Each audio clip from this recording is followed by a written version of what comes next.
You want to go to the back? Just You go to can the go and get washroom. you some.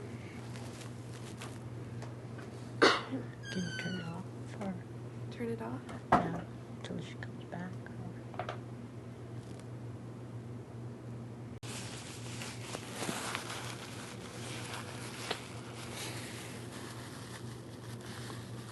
As I was saying, I came home from school. I came home from. I came back to school from home in the summer holidays, which I went to. We usually go home. Some of us are lucky. And I came back. It was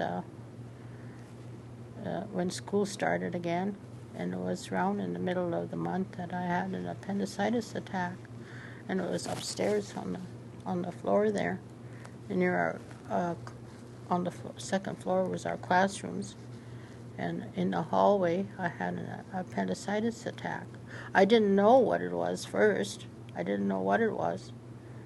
I was 15 years old, and I didn't know what it was happening to me, but I fell on the floor, and that's where I stood until the matron came and got me, and I didn't know what was happening. I told her, I says, I don't know what's happening. How am I supposed to know it? I'm not a doctor. I'm not a nurse or, you know. And I says, my side is really sore, you know, and it really hurts to touch it. And she says, well, oh, okay.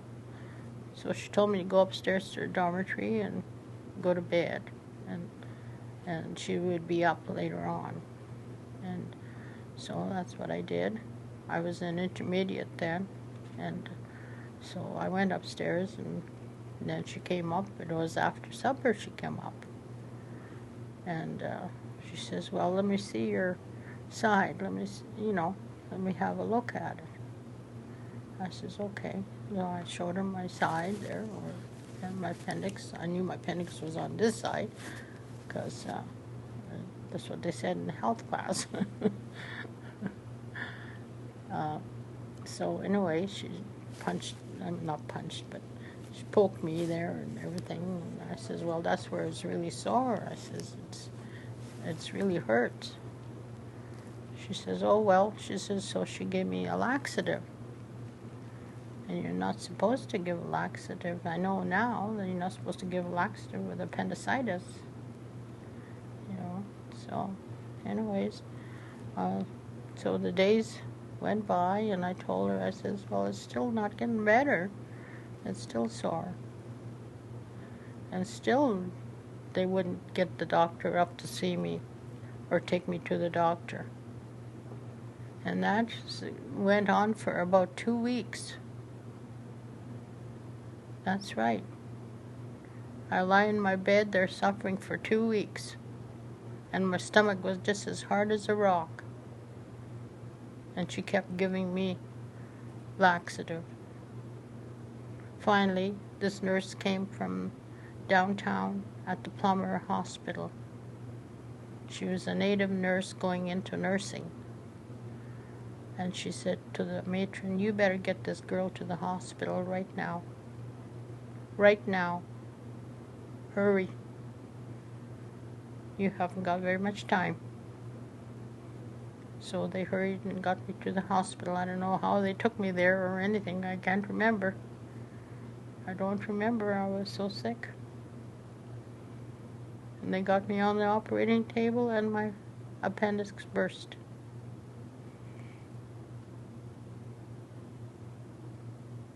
That's what happened. I used to walk bent over to go to the washroom. I couldn't straighten up.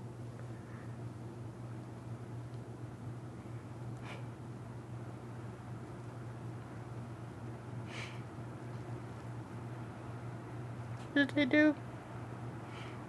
Did they want to kill me? Never took me to a doctor. They didn't have the doctor come to see me. And after the operation, I went into shock. And you go into shock before you die. But I didn't want to die. I woke up and all my family was around my bed, and the minister was there. I think today that would be child abuse. And they would be sentenced, put in jail, whoever did it to them.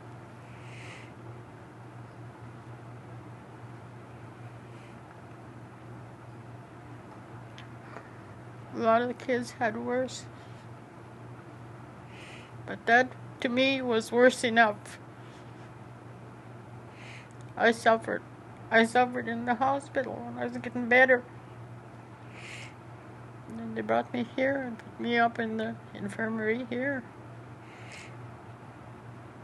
And I remember them, the first time I got out of bed was on Halloween, because the matron came up and got me, took me down there having a party in the auditorium over here. So that was a long time.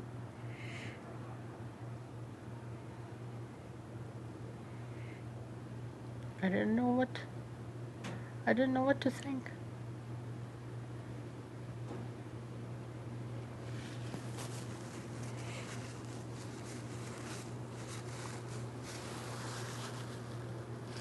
The same thing happened to one of the people in there. Her brother died from appendicitis. He's buried over here. Whose brother is that? One of the counselors in there.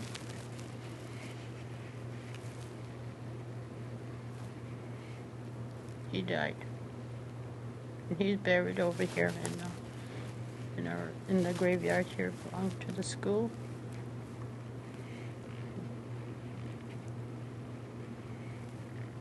So that's what I remember. It has bothered me all this time. No, I'm taking it on Monday. I'm going into a conference with the commissioners and the people. I have a lawyer.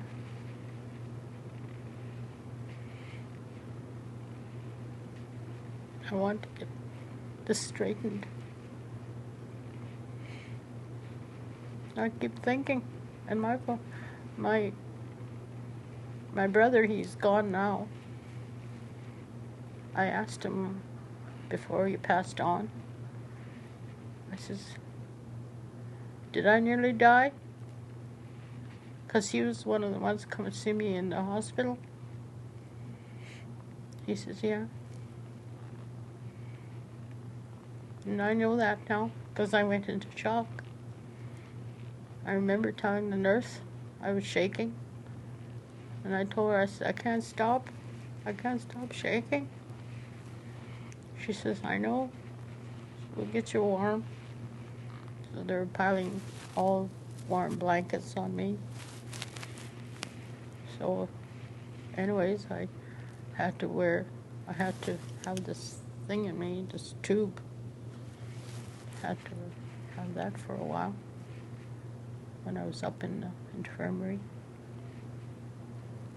So that was bad.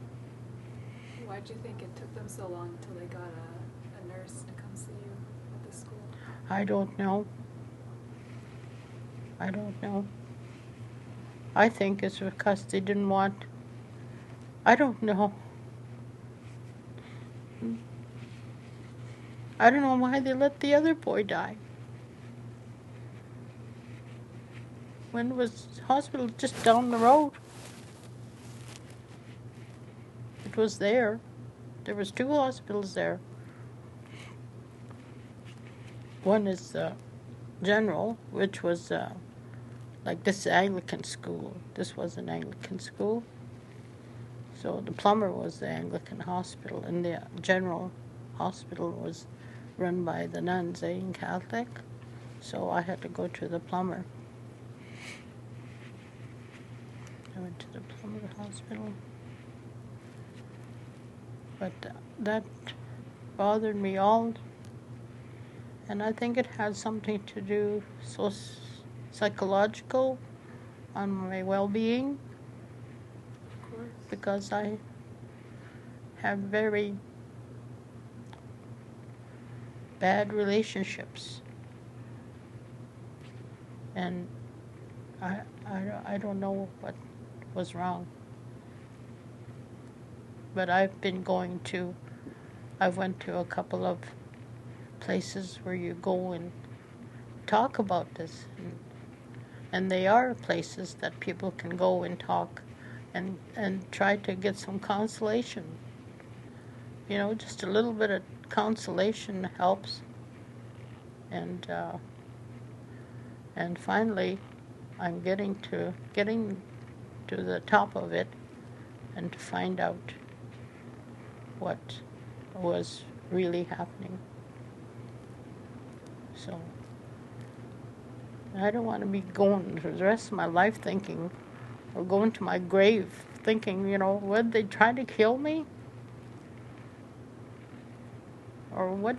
How come they didn't get the hospital? How come they didn't take me to the doctor?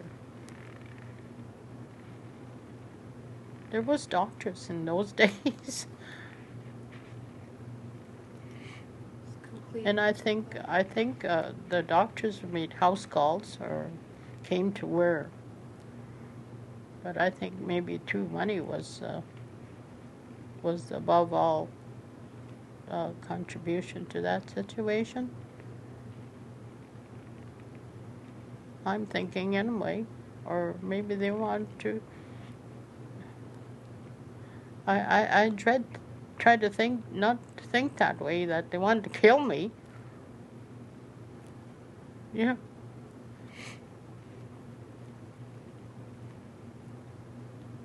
So I thought, I'm not dying. No way. I'm not. And my brother came to see me when I was up here. He's the oldest in the family. And we all went to school here. And my father went down to the other school. There was another school. It burnt, like, and then built us. But there was another older school, so he went there. So it's a tragic thing that the government did. It's very, you know, they must, I don't know what, and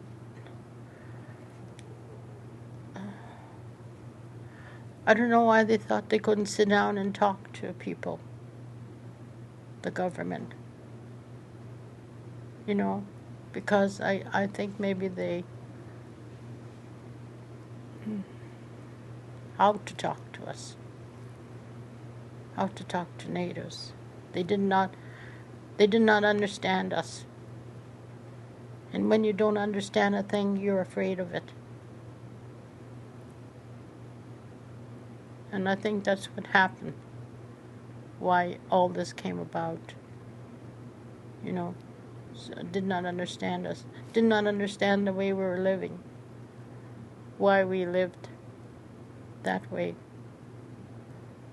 We lived in accordance with the weathers, the seasons. We lived in accordance with Mother Nature. We lived in accordance with the sun and the moon and the stars.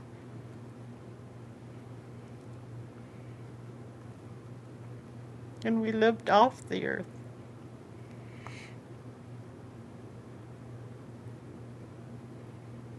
So I don't know. There must have been another way to do this thing that they did. And that's why I'm saying there must have been a different way to talk, a different way to get together. Like, because there must have been. There's always another way to do a thing. Either you're going to be doing it wrong, or you're going to be doing it right. Is that right? Or yeah.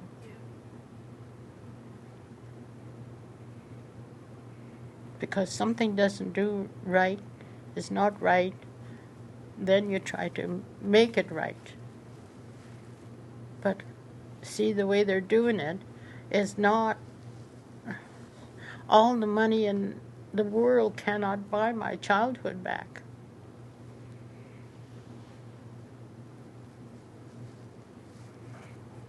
And I'm not saying that everything that we did that they taught us was bad, but trying to make a native person into a white person is,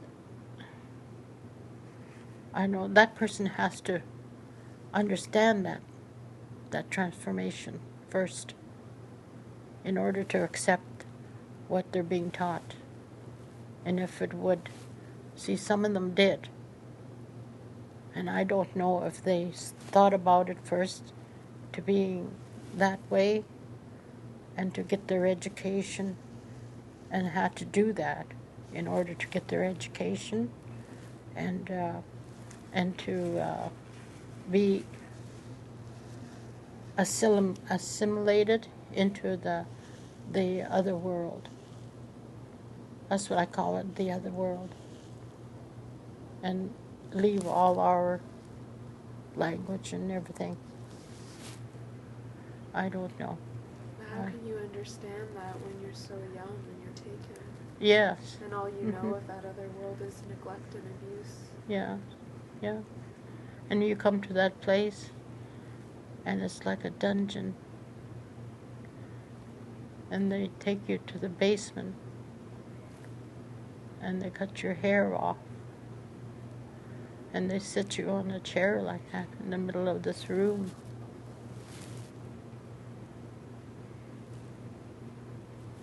And strip you naked. And tell you to get into that hot water. I remember that too. That's one of my... I had to get into hot water. It's just so hot. I can't shower in the hot water.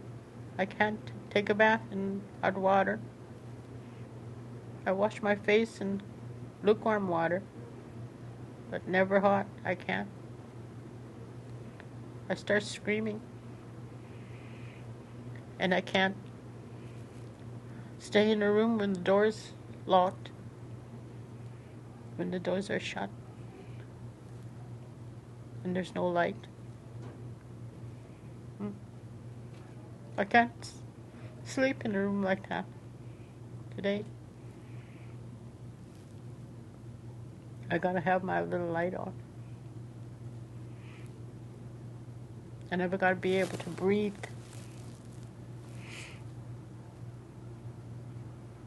I just got out of the hospital there in end of March. And they were closing the door on me. I said, no. I said, I gotta have that door open. I'm gonna start screaming. I'm gonna jump out of bed and open it. I don't care if my leg's broken or not. I can't. So a lot of things happen to us.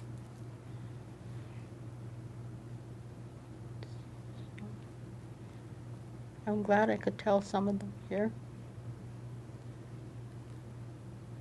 It makes you feel a little bit better that somebody else knows. Is it really important for you to interact with other survivors too? Yes. Yes. Is it hard to come back to this building? It was for me for the first time. When I first came here, it was in 1998. For the first time, the first reunion we had, residential school survivors reunion. And it was. And anytime I come in this room, I see all these pictures of these kids. What they went through.